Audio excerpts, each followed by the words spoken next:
Grace and peace to you in the name of God the Creator, Christ the Redeemer, and the Spirit who strengthens us. Amen. 3 years ago, my sister recommended that I read a book called The Hands of the Emperor by Victoria Goddard. I devoured all 740 pages of it in a week or a little less, and then went looking for anything else she had written.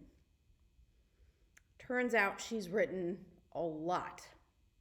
As of my last count, there are just over 30 novels and short stories set in the same universe as The Hands of the Emperor, and I've read almost all of them at least once, some of them multiple times.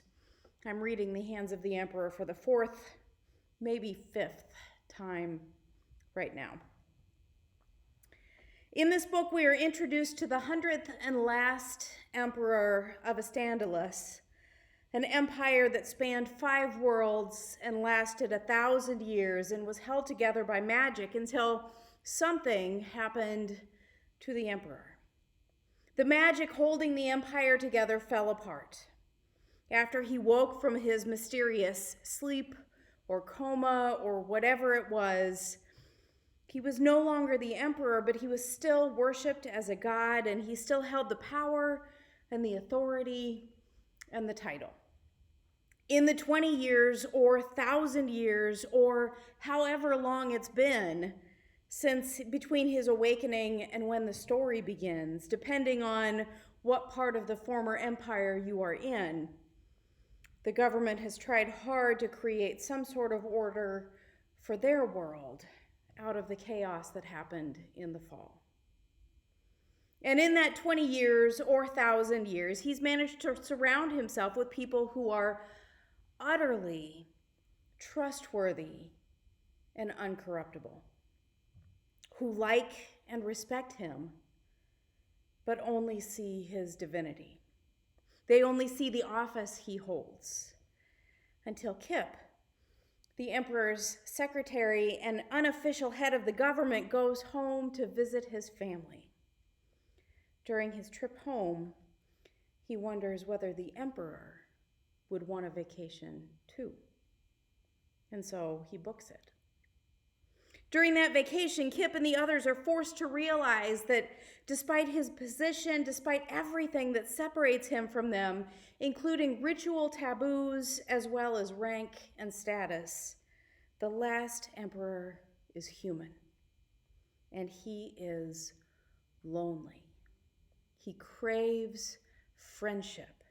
And the tentative friendships that begin to grow during that vacation between him and the people who surround him shape all of their lives and the lives of everyone else on their world in very real ways.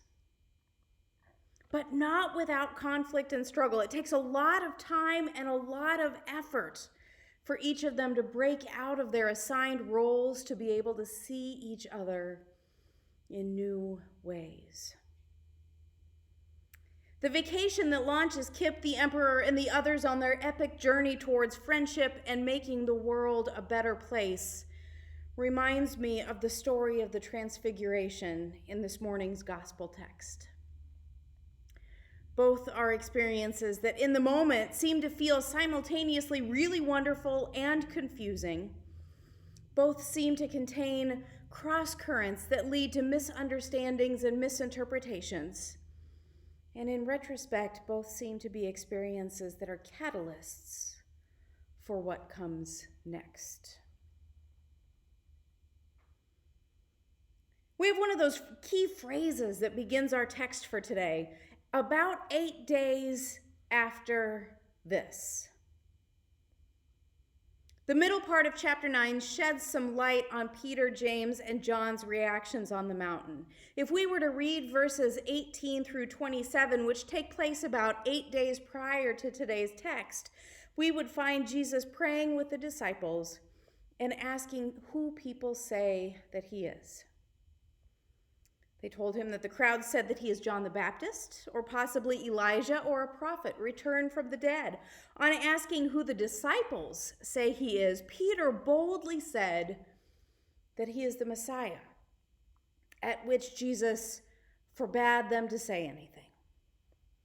And then he foretold his death, his suffering, death, and resurrection for the first time, calling on them to take up their crosses and follow him. Our text finds Jesus retreating to a secluded place to pray yet again. This is not the first time he has done so in Luke's gospel. He takes 3 companions with him, and while they are on the mountaintop, his appearance changes. Words are important, and Luke makes an interesting choice.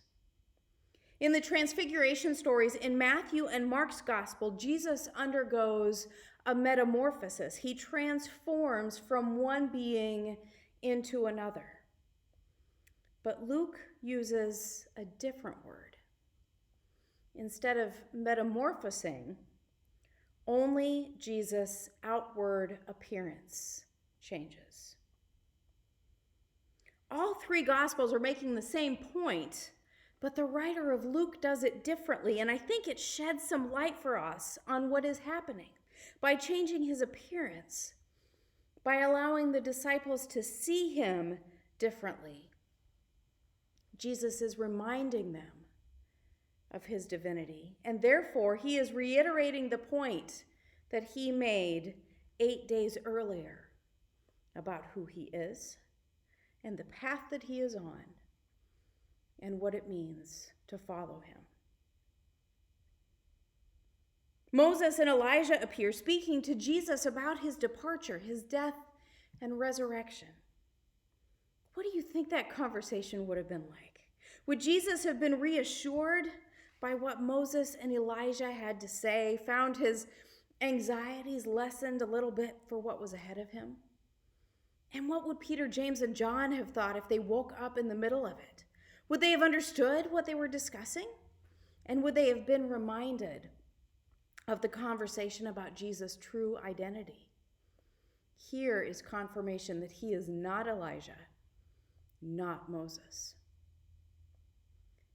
But regardless, they do wake up and they see these 2 legendary figures standing with their teacher and leader, with the one they admire and emulate but don't quite understand. And despite, or maybe because of, Peter's bold claim of 8 days before that Jesus is the Messiah, he tries to cling to this moment. He knows it is significant, maybe even a moment that will change his life forever, even if he doesn't know how. And so he wants to stay in it, to soak everything in, to hold on to the mystery and the awe and the glory that he sees revealed before him. It's like Peter is thinking, if Jesus is the Messiah, this must be it. We must have reached the end of the road. He's revealed in all his glory, and now the reign of God is coming in all its glory. But it's not that easy. The story isn't over, and he can't forget everything else he knows about Jesus in favor of the divine, glorious appearance he has seen on the mountaintop. But he, James, and John will take this experience with them when they go back down the mountain, and they will have to do the hard work of assimilating the Jesus that they saw on the mountain, talking to Moses and Elijah, with the Jesus who has been leading and teaching them. Even though Jesus has been telling them who he is, even though they've watched him perform miracles, even though Peter has said, "You are the Messiah," seeing it with their own eyes is something else entirely. Whenever we see a new side of someone, even if we suspected it might be there, it can take a long time to process how that changes the relationship, because it inevitably will.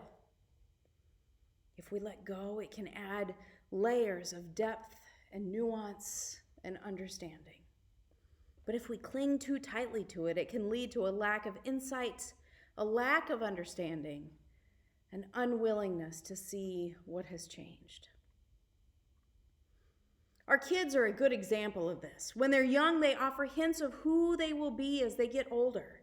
But as they grow, their interests and their intellects begin to emerge, and we see aspects of them that we might never have suspected were there. If we grow with them, walk beside them, nurture them, and allow them freedom, then we have the privilege of continuing to see our relationship with them evolve and change as they continue to evolve and grow. But if we try to stifle or limit them, then we might lose that opportunity. And these insights into who they are come in moments like this, moments when we're far removed from the distractions of everyday life. On a mountaintop, on vacation, around the dinner table having a conversation, observing, really paying attention to what's going on. And we catch a glimpse of something we hadn't seen before, something so astounding and remarkable that it takes our breath away with its sheer brilliance. And just for a minute, the aspect of our loved ones shifts, and we see them in the fullness of who they are and who they will become. But as much as we want to hang on to these moments and make them last, to sink into them and stay as long as possible, they're fleeting. And the problems of everyday life come crashing back in, and we have to figure out how to hang on to the mystery and the glory and the wonder.